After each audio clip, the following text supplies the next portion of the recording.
vamos ler alguns textos. Então preste atenção. O primeiro texto é 1 Samuel, capítulo de número 5. Nós vamos ler do versículo 1 ao versículo de número 7. Depois você vai dar um salto, um pulo, lá para o livro de Atos. Atos dos Apóstolos, que muito bem poderia ser escrito Atos do Espírito Santo. Nós vamos ler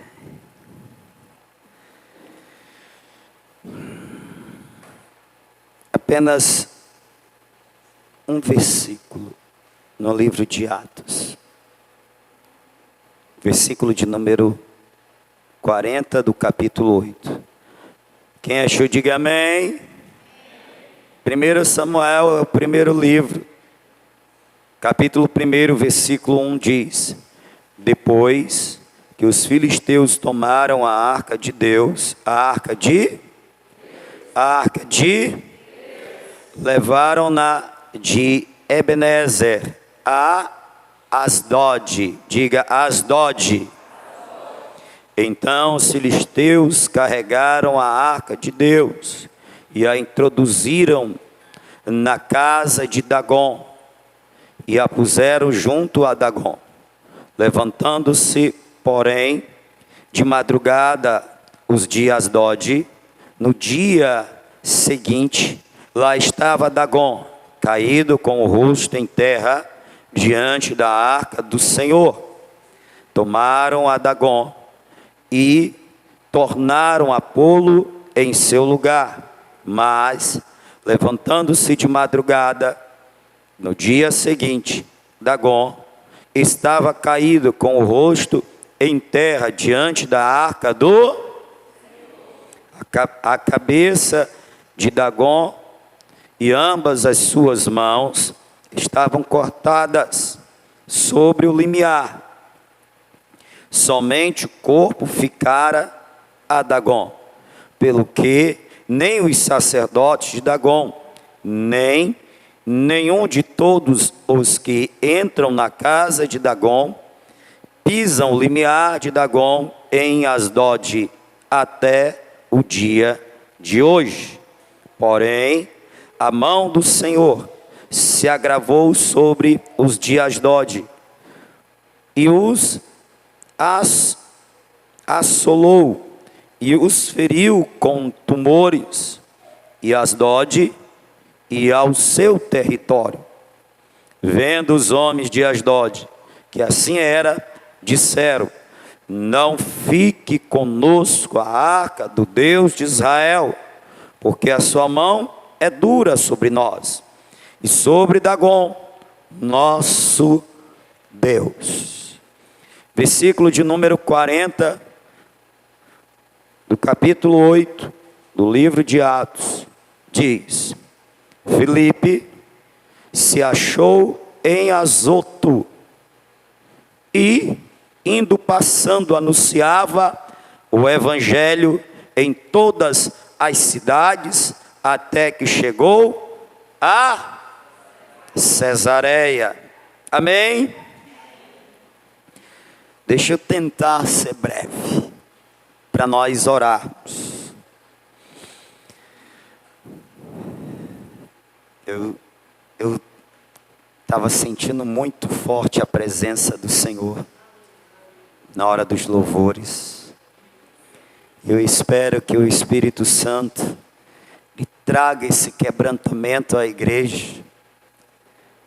Se não durante a palavra, que seja durante a nossa oração, que venha esse quebrantamento.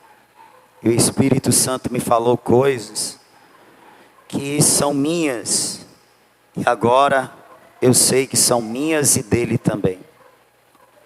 Que o Espírito Santo se revele desta forma à igreja aqui presente nesta noite.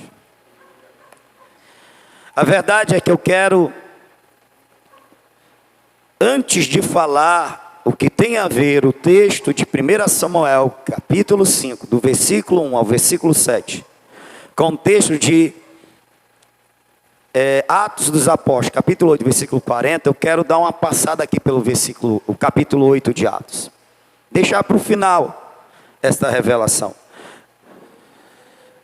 No capítulo 8, eu encontro vários ensinos poderosos. Eu encontro a importância e a necessidade dos sinais acompanhando aqueles que por Deus foram chamados para anunciar a palavra eterna.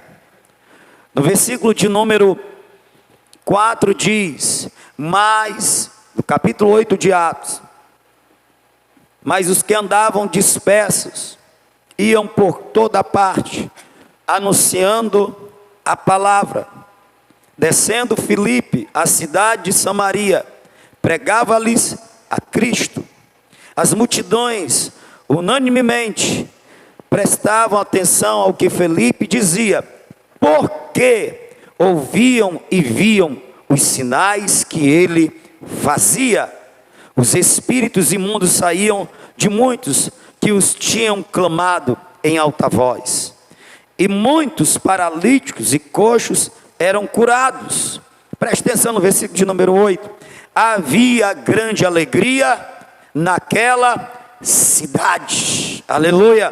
Primeiro eu quero destacar que os missionários, os primeiros missionários, os primeiros evangelistas, por assim dizer, eram homens e mulheres comuns, servos e servas de Deus comuns, pais e mães de família, que foram expulsos de Jerusalém, e eles sendo expulsos de Jerusalém, debaixo de uma perseguição, isso indica que eles perderam os seus bens, as suas propriedades, os seus lares, os seus empregos, a sua vida, a vida que eles tinham toda em Jerusalém, vida essa que vinha de antepassados, ou seja, a casa que eles tinham, a propriedade que eles tinham, já eram herança.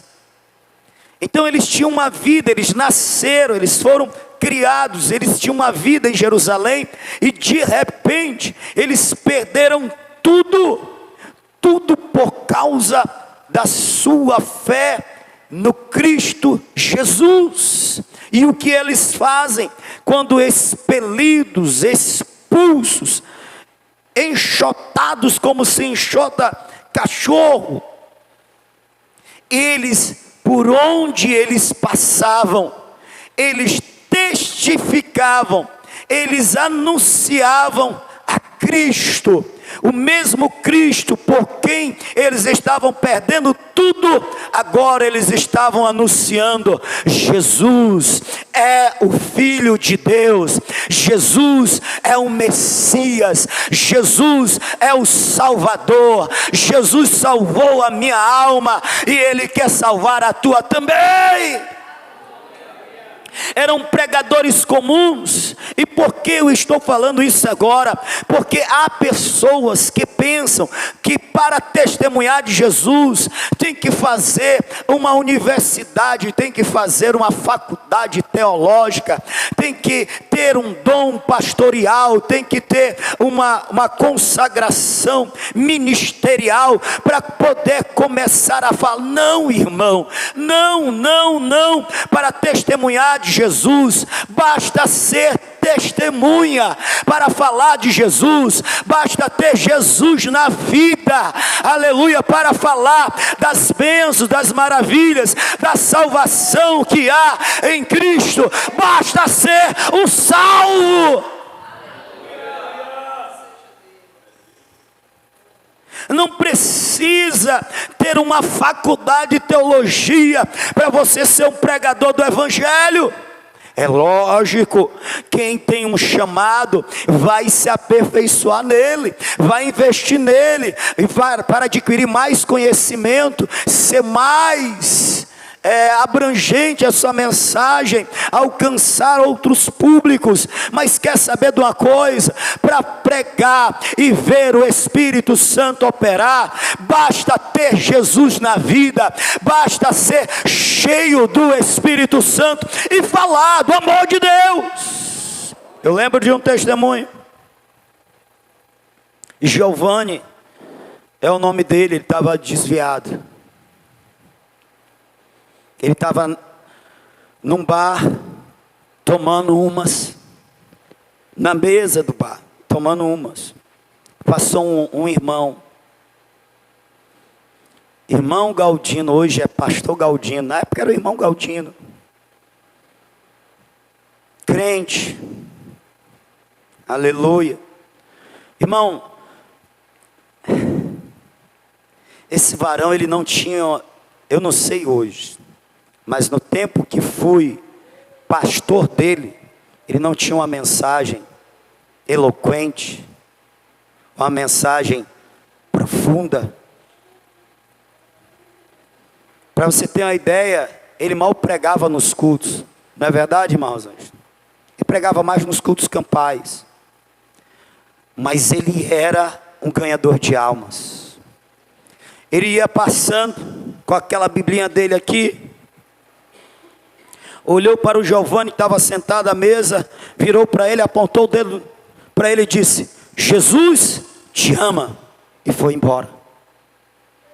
Depois o Giovanni testemunhando diz: naquele dia que o irmão Galdino apontou o dedo para mim e disse que Jesus me amava, a minha vontade de beber passou na hora, a minha vontade de curtir aquela noite passou na hora. Eu paguei aquela conta, me levantei, fui para casa, e no outro dia eu procurei uma igreja para me reconciliar com o Senhor, por causa de uma palavra de um homem cheio do Espírito Santo. E esses crentes aqui, irmãos, eram crentes que foram cheios do Espírito Santo em Jerusalém, e por causa da sua fé, eles foram expulsos. Mas a Bíblia diz, aleluia, que por onde eles passavam, eles anunciavam a palavra de Deus. Oh, aleluia. Esses crentes, cheios do Espírito Santo, eles estavam pregando em Jerusalém, irmãos. Só que Jesus tinha dito: recebereis a virtude quando descer sobre vós o Espírito Santo, para que sejam minhas testemunhas, tanto em Jerusalém, como Samaria, como toda a Judéia, Samaria e até os confins da terra. E eles estavam em Jerusalém, estavam pregando lá, estavam a bênção, a igreja estava crescendo, o número de salvos estava crescendo, e lá do céu, o Senhor Jesus estava dizendo: já chegou a hora. Já chegou o tempo de ir além. Já chegou a hora de ir para além de Jerusalém.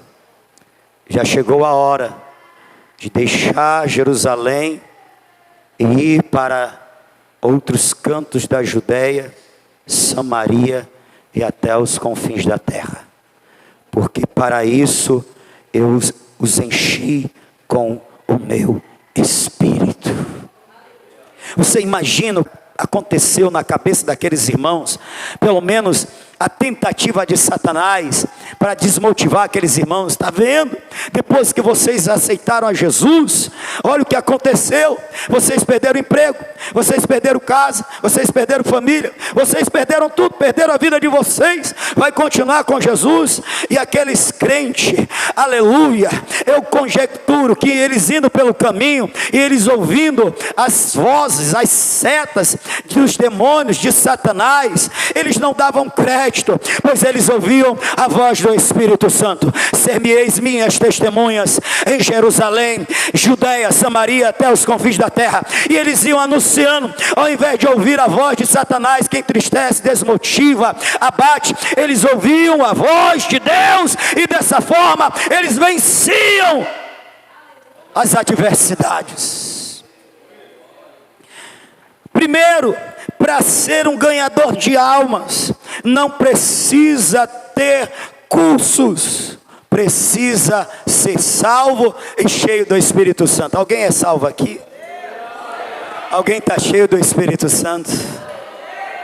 Então você é um ganhador de alma em potencial. Saiba que o céu já conta com você. Por isso, por onde você passar, lança a semente. Quem sabe você não vai encontrar um Giovanni nas esquinas, que com uma frase você vai impactar a vida dele. Segundo, eu encontro aqui, como eu disse, a necessidade dos sinais.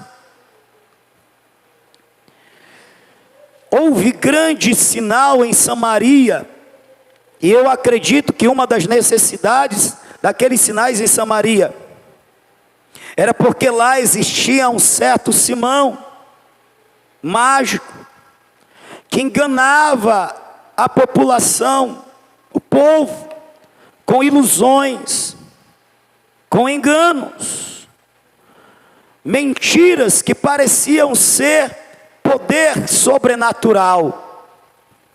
E ele tinha seguidores. Então já tinha um homem ali conhecido, já tinha um homem que quando falava, o povo parava para ouvir. Quando Filipe chega naquela cidade, ele está com aquele povo, ele é um daqueles que foram expulsos. Filipe significa domador de cavalos. Ele chega pregando e com ele acontece algo diferente. O que é do diferente? É que ele prega e os endemoniados são levados até ele. Ele ora e os endemoniados são libertos. Os enfermos, é bem provável que no primeiro encontro ele começou a pregar e tinha alguém enfermo. Ele diz: vem cá, o Jesus que eu prego é o Jesus da cura também. Jesus te cura, levanta, seja curado. E o enfermo foi curado. E aí tu sabe, quando acontece um milagre, começa a vir pessoas. Então a primeira necessidade dos milagres ali em Samaria é porque já tinha alguém que enganava, tinha alguém que disfarçava, eram fake news dos milagres, do sobrenatural. Aí Deus chega e diz: olha, diabo, tu está enganando aí Samaria, mas eu vou chegar com um servo meu aí. Você usa a mentira, eu uso a verdade. Você é da fake news, eu sou o Deus verdadeiro. Aleluia. E como Filipe é meu representante, eu vou testificar do que ele prega. Eu vou colocar como um selo, eu vou colocar como uma autenticação, vou carimbar a mensagem dele com os sinais. Todos saberão que Filipe é meu servo, é o homem de Deus, pelos milagres que eu vou operar através da vida dele. Aleluia. Eu lembro de um livro que eu li, do saudoso David Unchum. Eu não vou dizer o nome do livro. Aí fica aí, depois vocês procuram aí. Tem vários livros dele, é bom que vocês leiam todos eles. Ele disse que havia uma grande necessidade dos sinais lá na Coreia do Sul. Porque, por incrível que pareça, os monges de lá, eles eram usados no poder de Satanás para operar sinais, para curas, para as coisas sobrenaturais. Ele disse que quando Jesus o converteu, já converteu debaixo de um milagre, porque ele foi curado de um estágio terminal de tuberculose. tuberculose, que naquela época não tinha cura. Ele já estava vomitando sangue, botando o pulmão para fora. E o Senhor Jesus o curou, porque uma irmãzinha insistiu com ele, pregando, falando de Jesus. Ele não queria ouvir de jeito nenhum. Ele expulsou a irmã várias vezes, mas a irmã ia todo dia no hospital para falar que Jesus salvava, mas também curava. E quando ele estava para morrer, ele invocou o Senhor. Se o Senhor é o Jesus daquela irmã, o Senhor de fato cura. Se o Senhor me curar, eu vou ser um servo do Senhor por toda a minha vida. No mesmo dia Deus o visitou, ele foi curado. Ele disse: eu recebi a cura e recebi o dom da cura. E na Coreia do Sul precisava, porque os falsos profetas, os servos de Satanás operavam sinais. Só que Deus chegou com sinais mais poderosos. Lá na igreja dele, a igreja maior da Coreia, aleluia, ele disse que liberava a palavra rema. Ele dizia: seja curado. E multidões eram curadas, porque era igreja de 10 mil pessoas, 20 mil pessoas. Ele só dizia assim: sejam curados. Meu Deus, que o Senhor traga essa unção sobre o Brasil. Aleluia, Jesus. Havia uma necessidade para tirar as pessoas do engano e conduzir ao Deus verdadeiro. Os sinais são como testemunho que testificam, autenticam a mensagem que é pregada. Um outro que eu ouvi foi um missionário dizendo que na África há uma necessidade também de sinais, porque lá os feiticeiros, eles fazem um feitiço, a pessoa morre. Eles fazem um feitiço, a pessoa adoece gravemente. Eles fazem um feitiço, a pessoa fica muda, fica cega. Então o missionário, quando vai para lá, ele tem que ir na unção do Espírito, ele tem que ir na autoridade do Espírito, no poder do Espírito Santo, para que quando o diabo lançar um feitiço para cegar alguém, ele ore, e esse alguém volte a ver. Um feitiço para adoecer, ele ora e essa pessoa seja curada. Um feitiço para deixar aleijado, ele ora e essa pessoa pulando comece a adorar a Deus. Um feitiço para matar, ele ore e a pessoa ressuscite, se cumpra o que está escrito. Para isso se manifestou o Filho de Deus, para destruir as obras do diabo. Será através da minha vida, através da sua vida, se você crer.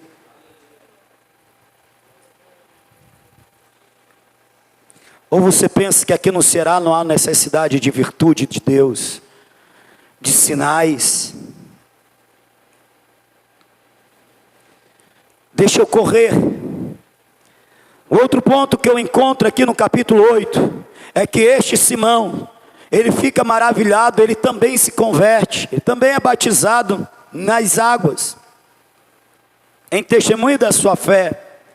E ele fica acompanhando, o texto diz que ele acompanha Filipe atônito. Ele fica maravilhado, porque ele usava das ilusões, era como as mágicas nos dias de hoje. Mas ele testifica, olha, não, mas isso daqui não é mágica, isso aqui não é ilusão, isso é poder. E ele fica mais surpreso quando os apóstolos, sabendo que em Samaria Deus estava usando um desconhecido chamado Filipe, e Samaria conheceu a Cristo, eles descem e eles vão para, além de confirmar o que se divulgava, eles vão para orar para que os crentes de Samaria também sejam cheios do Espírito Santo. Eu vejo aqui a preocupação da igreja em orar para que todos sejam cheios do Espírito Santo. Não existia um só crente na igreja primitiva que não fosse batizado com o Espírito Santo, que não fosse cheio do Espírito Santo, que não tivesse autoridade dada pelo Espírito Santo, virtude na sua vida para testemunhar do Evangelho.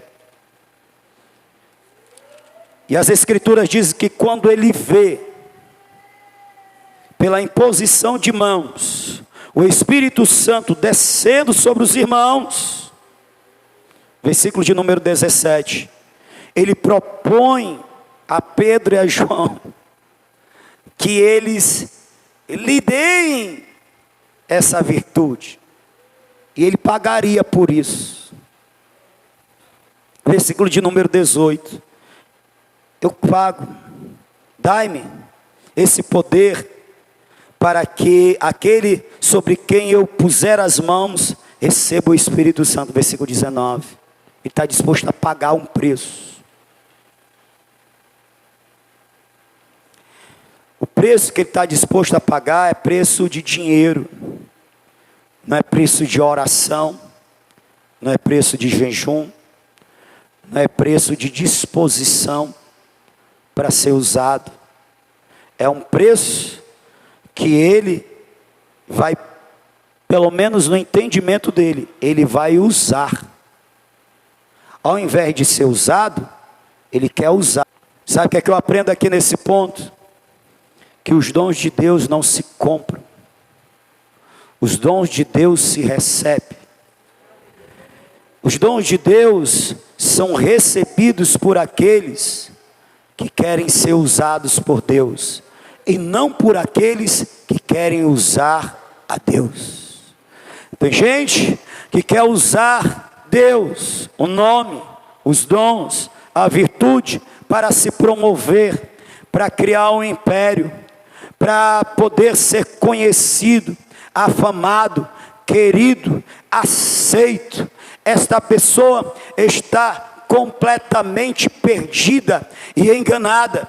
Deus, ele disse: eu sou o Senhor e fora de mim não há outro. Eu sou Deus e a minha glória eu não divido com ninguém e nem com imagem de esculturas.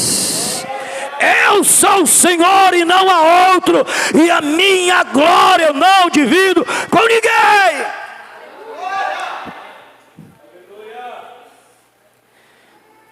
Por que eu estou falando desse ponto? Porque o Satanás, o inimigo, que foi seduzido pela vaidade, ele também quer seduzir aqueles que Deus chama para usar na sua obra. Ontem eu estava ouvindo o testemunho de um pastor, Hernandes Santos. Ele disse que com 25 anos, ele é muito usado em curas, em milagres. Muito usado. Ele disse que com 25 anos ele tinha criado um império. Um império. Ele cobrava R$5.000 por 1 hora de mensagem. Ele tinha 400 convites todos os dias para pregar. Ele escolhia. As igrejas que ele via que tinha pouco membro, ele disse: não, isso daqui tem pouca pessoa, pouco membro, eu vou para essa maior, tem mais gente. E Deus continuando a usar ele. Só que um dia de madrugada, o filho dele acordou com medo da chuva, foi para o quarto. Foi quando ele também acordou, e ele foi beber água, e ele viu uma criança sentada no sofá da sala dele. Era Jesus personificado numa criança. E Jesus começou a falar com ele. E uma das frases que Jesus falou com ele foi que: eu te abandonei, porque você se esqueceu de mim. Você não ora mais. Você não lê mais a palavra. Você está vivendo da aparência. O milagre acontece porque eu te dei um dom. Ele vai continuar acontecendo. Sabe, a sua mulher e seu filho, se eu tivesse voltado hoje, eles subiriam e você ficaria. porque você fez o império ao seu nome e não ao meu. Você não ama almas, você ama a si mesmo. Você ama o seu nome, você ama o seu ministério, você ama o seu chamado que você construiu por causa do meu nome. Eu te rejeitei, eu te abandonei. E ele disse que chorou desesperadamente, arrependido, pediu perdão ao Senhor e disse: Senhor, como prova de que eu vou começar uma nova vida. Ele tinha uma programação que ele gastava todo mês R$300 mil. 300, programação que eu digo era equipamentos, equipe, esse negócio todo. Ele disse que vendeu tudo e começou do zero.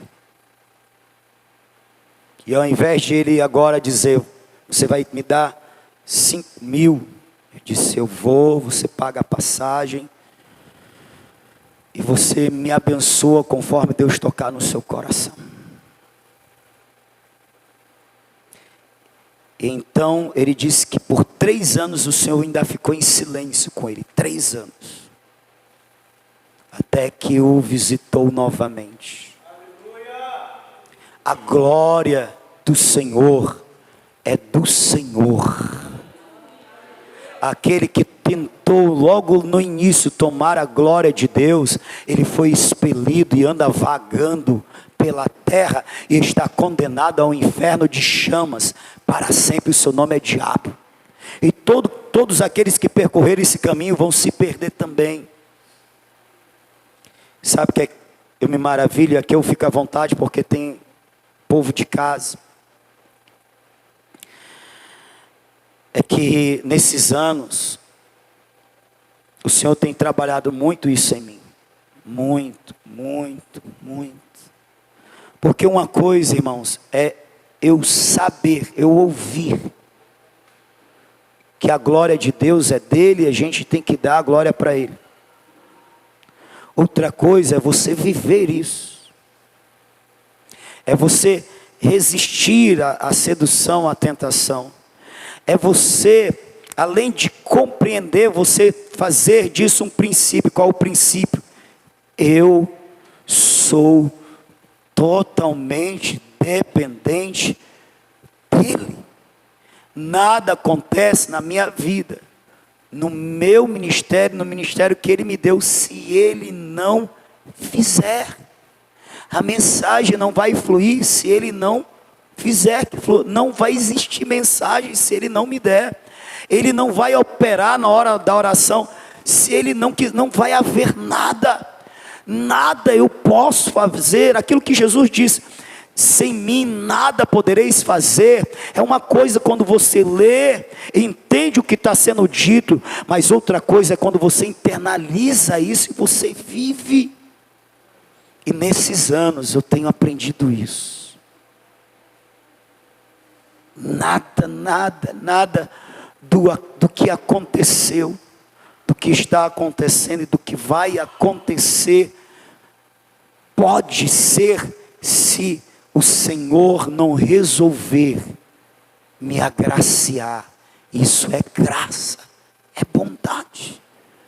Não é porque eu jejuo mais, não é porque eu oro mais, não é porque eu estudo mais, não é porque eu fiz, que eu me graduei em teologia e me graduei em psicologia. Não é nada, não é nada disso, nada. Isso só sou eu sinalizando para Deus, dizendo: Deus, eu quero ser usado. Mas se Ele não me escolher e dizer: amém, meu filho, eu escolho você, tudo isso é nada. Eu tenho aprendido isso nesses anos. E nessa mensagem de hoje, que eu acredito que esse derramai é um derramai divisor de águas, porque esse derramai marca o retorno do pastor Josimar às missões.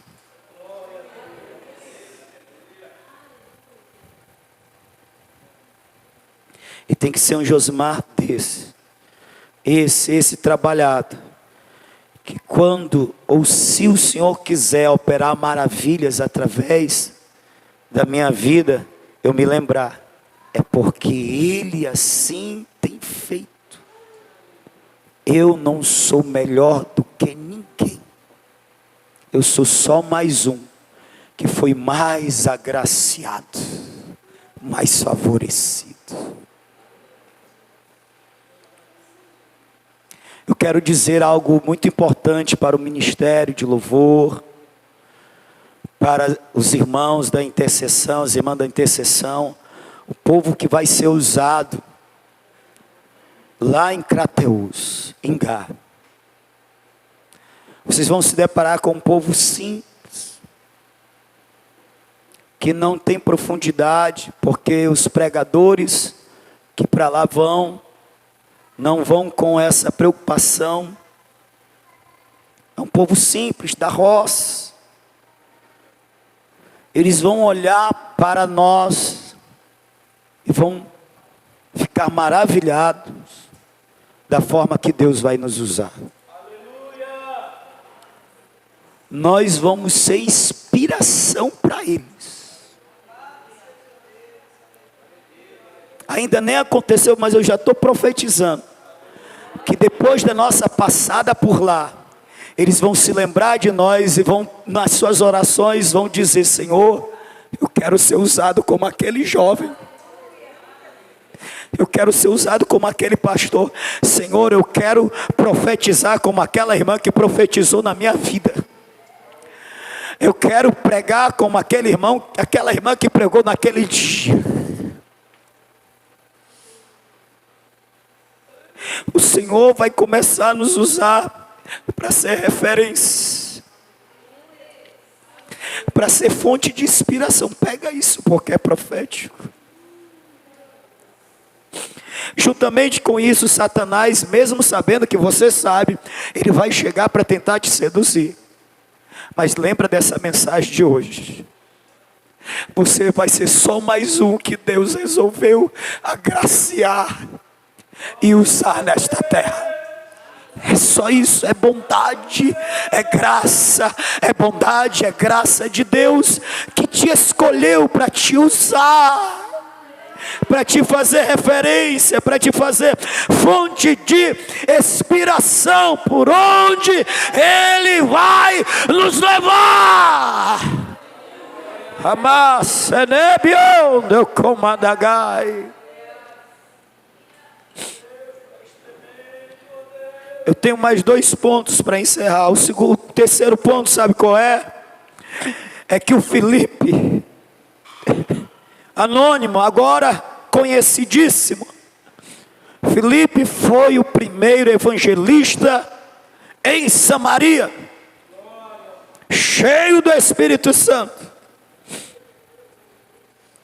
E ele foi o agente de Deus para iniciar uma igreja em Samaria, igreja avivada, igreja dos milagres. Oh, aleluia! Que ministério poderoso, que ministério abençoado. Só que não passou muitos dias, o Senhor envia um anjo e diz para Filipe: desce em direção a Gaza, que passa pelo deserto. Aleluia!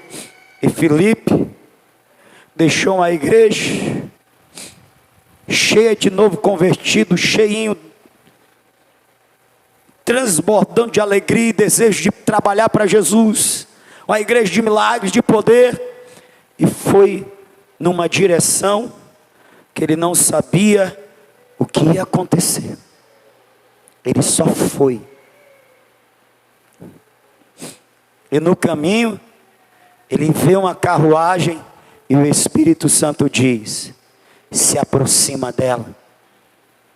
E o mesmo Espírito que disse: se aproxima dela, Filipe dispõe seu coração, o Espírito Santo toma ele de uma virtude, e ele passa a correr mais do que os cavalos,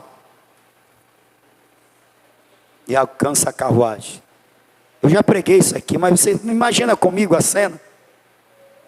porque lá estava um homem sedento por Deus na carruagem, tesoureiro da rainha de Cadace.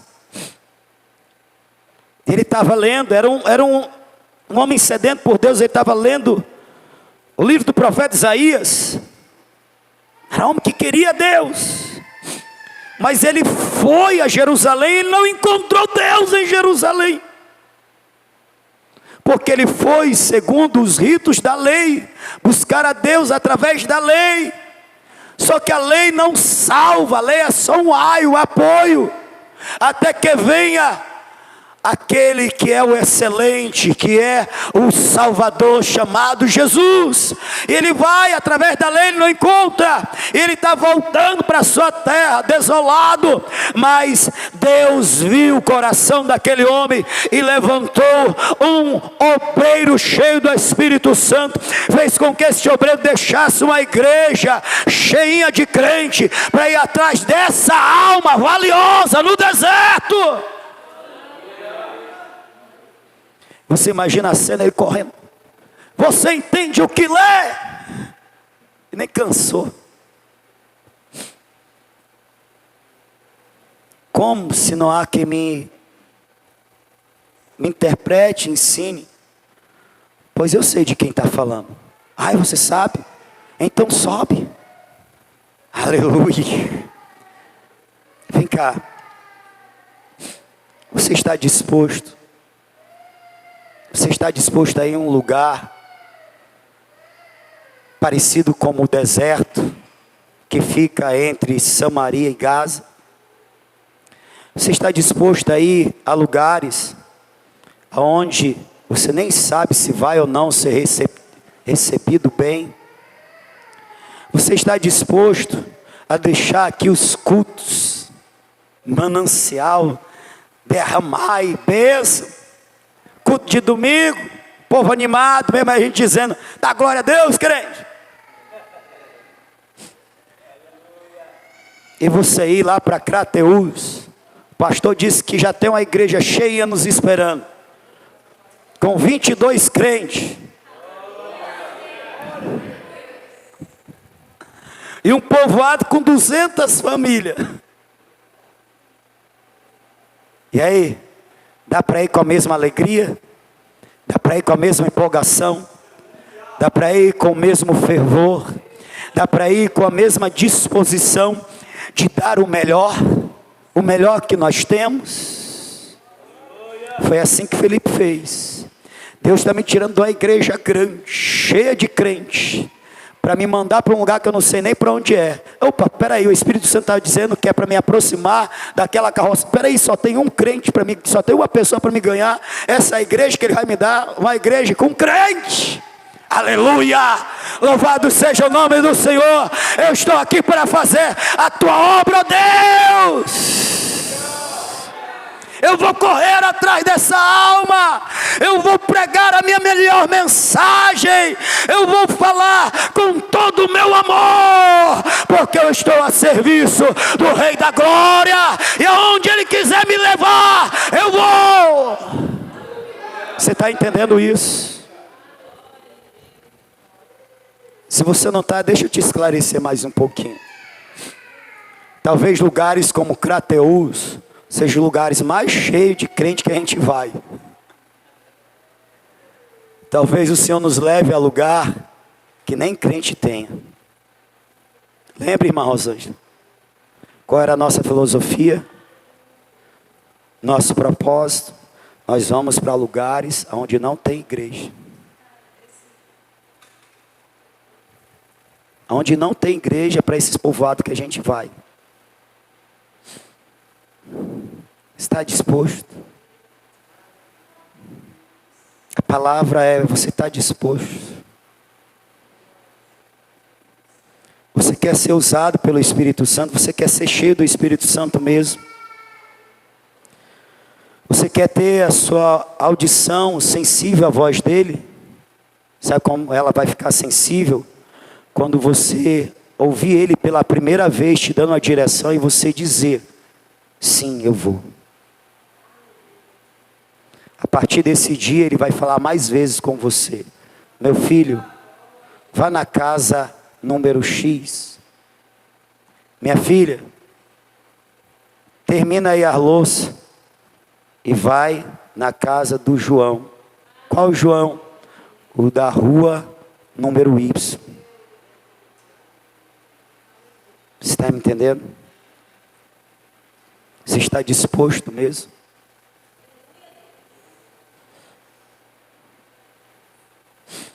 Sabe, o Espírito Santo, ele precisa de corações assim, que esteja disposto a sair da zona de conforto, a sair daquilo que é agradável, que eu consegui fazer, foi muito trabalho. Sabe, o Espírito Santo está precisando de pessoas que ele diga: levanta-te, vai. E você vai se levantar e vai. Quando os meninos estavam louvando, eu estava recebendo esta palavra, eu estava imaginando de chegar aqui e dizer, era como se o Tiago tivesse aqui, ó. Sem bater não, viu, irmão? Vai pegar aí não, pega aí. Ao Espírito Santo, levanta-te. Sim, Senhor. Agora vai. Sim, Senhor. Aleluia! Você está entendendo? Alguém disposto, alguém que está rendido. E o rendido, irmão, sabe, Deus me deu outro entendimento do rendido. O rendido não é só na hora que nós estamos buscando a Ele por algo que nós precisamos, seja até por um quebrantamento, um perdão, não. O rendido é quando todas as vezes que o Espírito Santo falar comigo, eu esteja fazendo o que estiver fazendo, eu vou deixar, eu vou dar atenção a Ele e dizer, sim, Senhor, o que o Senhor queres que eu faça? Eu vou deixar de lado o que eu estou fazendo e vou dar toda a atenção a Ele, e a direção que Ele me der, eu vou. Isso é o rendido. Deus precisa de corações dispostos como esse, porque é muito fácil ouvir um negócio desse, se alegrar. Eu quero ser cheio, quero ser cheio. Amém. O Espírito Santo vai nos levar a Crateús. Vou dar um exemplo aqui. Ah, pastor, o senhor disse que era 5h30 de viagem. Pois é, a gente vai sair na sexta. Vixe, pastor, está queimado o visto. Eu trabalho. E para que serve conversar com o patrão e pedir dispensa? E o negócio de trocar horário, pagar, seja o que for, cadê a disposição? Ou você não acredita que o Deus que fez céus e terra não possa tocar no coração do teu chefe, no teu patrão, para te dar a sexta, o sábado e o domingo? Se você não acredita, irmão, então nem vá para a viagem mesmo não. Se você não acredita que Deus não possa tocar no coração do teu patrão para ele te dar daqui a 4 meses esses 3 dias de folga, então a tua fé está muito fraca. Não vá não para essa viagem. Fica aqui mesmo. Deixa os que têm fé aí. Deixa os dispostos a pagar o preço ir. Deixa os que estão dispostos a deixar de lado as coisas que estavam fazendo para dedicar-se ao que Deus quer que você faça esses dias. E para o final, para a gente orar, irmãos, versículo de número 40 diz que Filipe foi para Azoto. Olha que interessante. Depois de ter ganho a alma daquele tesoureiro lá, daquele homem, o Espírito Santo arrebata ele e leva para Azoto. Ele se vê em Azoto. E o que tem tem a ver Azoto? Primeiro, eu quero dizer que em Azoto Filipe também pregou ao Evangelho. E eu creio, segundo o versículo de número 8, que houve grande alegria em Azoto. Azoto significa fortaleza. Azoto significa o quê? Fortaleza. E olha que interessante. Lá em Asdod, Deus foi rejeitado. Porque aquele povo cultuava a Dagon. E Deus humilhou a Dagon. Deus colocou Dagon prostrado diante da arca, como dizendo: o Deus de vocês me adora. Se prostra para me adorar, porque eu sou o Deus verdadeiro. Só que eles não se converteram. Deus levou juízo, porque quando ele está junto de quem o despreza, ele é fogo consumidor, como foi pregado ontem. Ele é juízo. E ele lança a úlcera naquele povo. Aquele povo antes, ao invés de se arrepender, fica mais invocado com Deus. E expulsa aquilo que representa a presença de Deus, a arca. Volte a arca para Israel, porque a arca pertence ao Deus de Israel. É o Deus de Israel, e não nosso Deus. Então aquela cidade não foi conquistada por Deus. Amém? E Asdod, quando você estuda a história dessa cidade, ela não foi conquistada por Josué, ela não foi conquistada por Davi, ela se manteve em algum tempo assim, debaixo de alguma pressão, mas ela era uma cidade dependente, uma cidade filistia, de guerreiros. Todavia, passou-se algumas centenas de anos, e Asdod foi visitada novamente por Deus. E naquela cidade, um homem de Deus pregou o Evangelho, e houve grande alegria, porque vidas se converteram em Asdod. Deus voltou para aquela cidade, para conquistar aquela cidade. E Deus a conquistou através de um homem chamado Filipe. Porque Azoto é a palavra grega para o nome hebraico Asdod. Sabe o que Deus me revelava? Que algumas fortalezas que Satanás domina há séculos aqui no Brasil, há décadas aqui no nosso Ceará, essas fortalezas serão conquistadas. Deus me revelou esta palavra quando eu estava ali em oração e adoração. Deus me dizia: Asdod, Azoto, a fortaleza será conquistada por meu evangelho, por minha palavra. Aleluia, eu entendia. Deus vai nos usar para conquistar Azoto. Deus vai nos usar para conquistar Asdod. Deus vai nos usar para conquistar Fortaleza. Quem crê nisso, adore ao Senhor. Receba do Espírito a autoridade e o poder para este novo tempo. Rama da Canabassuriandaraia.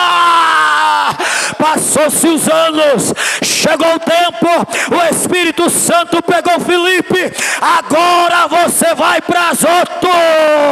Há anos atrás eles me expulsaram, mas agora eu volto com a mensagem de poder. Esse Deus é esse Deus que eu sirvo. Amém? É esse Deus que você serve. Corra aqui para frente, vamos buscar a presença. Aleluia. Oh, aleluia. E passando por Azoto, anunciava a palavra. Oh, meu Deus.